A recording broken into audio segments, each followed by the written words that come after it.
नमस्कार। आज बात करते हैं एक ऐसे गीत की जो सिर्फ गीत नहीं बल्कि एक पूरी क्रांति की आवाज बन गया। जी हाँ, ये कहानी है वंदे मातरम की। ये लाइनें, ये सिर्फ शब्द नहीं हैं, ये तो वो भावनाएं हैं, वो जज्बा है जिसने लाखों लोगों को हिम्मत दी और भारत के स्वतंत्रता संग्राम में आप कह सकते हैं एक नई जान ही फूंक दी। तो चलिए शुरू करते हैं इसका यादगार सफर। सोचिए जरा, एक साहित्यिक रचना और वो बन गई एक पूरे राष्ट्र की पहचान। वंदे मातरम का सफर सच में असाधारण रहा है। ये सिर्फ एक गीत नहीं, ये तो भारत की आत्मा की आवाज का प्रतीक बन गया। अच्छा, अब सवाल ये उठता है कि हम आज इस पर बात क्यों कर रहे हैं।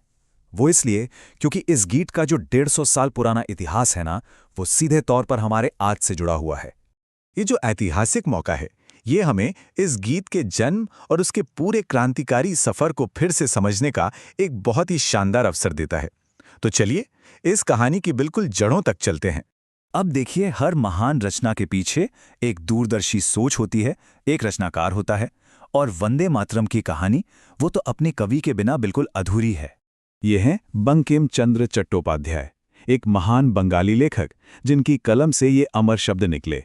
पता है, उनके उपन्यासों और लेखों ने न सिर्फ आधुनिक बंगाली साहित्य को बल्कि शुरुआती भारतीय राष्ट्रवाद को भी एक बिल्कुल नई दिशा दी थी।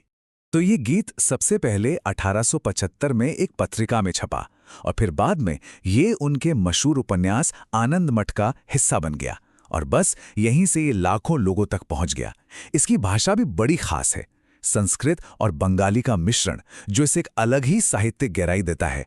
लेकिन एक कविता कागज से निकलकर करोड़ों लोगों के दिलों की आवाज आखिर बन कैसे गई? यहीं से इस कहानी में एक बहुत दिलचस्प मोड़ आता है। और इस मोड़ का एक बड़ा कारण थे गुरुदेव रविंद्रनाथ टैगोर। जी हाँ, उन्होंने ही इस पावरफुल कविता को संगीत दिया, एक धुन दी, और संगीत मिलते ही क्या हुआ, इसे गाना और फैलाना बहुत आसान हो गया। मतलब संगीत ने इन शब्दों में एक नई ही जान डाल दी। वो एक ऐतिहासिक पल था वाकई। सोचिए, जब ये गीत कांग्रेस के मंच पर गूंजा होगा तो ये बस एक साहित्यिक रचना नहीं रह गया, ये एक राजनैतिक प्रतीक बन गया। और बस यहीं से राष्ट्रीय आंदोलन में इसकी एक बिल्कुल नई भूमिका शुरू हो गई। और फिर देखते ही देखते वंदे मातरम सिर्फ एक गीत नहीं रहा, ये ब्रिटिश शासन के खिलाफ प्रतिरोध का, विरोध का एक बहुत शक्तिशाली हथियार बन गया। इस गीत का सफर धीरे धीरे पूरे देश की चेतना का हिस्सा बनता चला गया। इसके छपने से लेकर राष्ट्रीय गीत बनने तक हर पड़ाव अपने आप में एक कहानी है। चलिए देखते हैं कि ये सब कैसे हुआ। याद है बंगाल का विभाजन? जब लॉर्ड कर्जन ये वो फैसला लिया तो पूरे देश में विरोध की एक लहर दौड़ गई। और जानते हैं उस विरोध की आवाज क्या थी? वंदे मातरम। लोग सड़कों पर उतरकर इसे गाते थे। ये उनकी एकता और उनके विरोध का प्रतीक बन चुका था।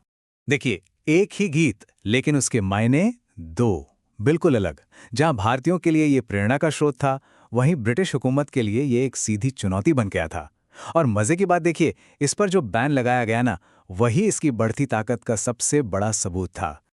और इस गीत की गूंज सिर्फ भारत तक ही सीमित नहीं रही। नहीं, जब मैडम भिखाजी कामा ने विदेश में पहली बार भारत का झंडा फहराया तो उस पर साफ साफ लिखा था वंदे मातरम। ये इस बात का प्रतीक था कि भारत की आजादी की लड़ाई अब दुनिया के मंच पर अपनी पहचान बना रही थी।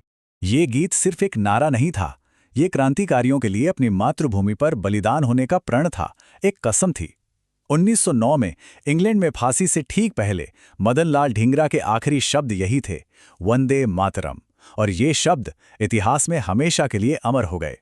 तो आजादी की लड़ाई तो हो गई, इसके बाद इस गीत को वो सम्मान मिला जिसका वो हकदार था। चलिए अब इसके आधिकारिक सफर पर एक नजर डालते हैं। ये दो तारीखें बहुत जरूरी हैं। 1937 में कांग्रेस ने इसे अपनाया और फिर 1950 में आजाद भारत ने इसे राष्ट्रीय गीत का दर्जा दिया। ये स्वतंत्रता आंदोलन में इसकी भूमिका को एक स्थायी सम्मान देने जैसा था। अच्छा, यहां एक जरूरी बात समझ लेते हैं। जनगण मन हमारा राष्ट्रगान है, यानी नेशनल एंथम, और वंदे मातरम है हमारा राष्ट्रीय गीत, यानी नेशनल सॉन्ग। दोनों का सम्मान बराबर है, बिल्कुल बराबर। बस उनके प्रोटोकॉल में थोड़ा फर्क है। वंदे मातरम का जो खास सम्मान है वो स्वतंत्रता संग्राम में इसकी ऐतिहासिक भूमिका की वजह से है।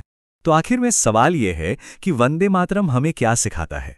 इसकी विरासत, इसकी लेगेसी आज हमारे लिए क्या मायने रखती है? और यही इस पूरे सफर का सार है। एक कविता से शुरुआत हुई, फिर वो एक आंदोलन की आवाज बना और आखिर में एक राष्ट्र की पहचान बन गया। ये हमें दिखाता है कि कैसे कला और संस्कृति किसी भी देश के इतिहास को एक नया आकार दे सकते हैं।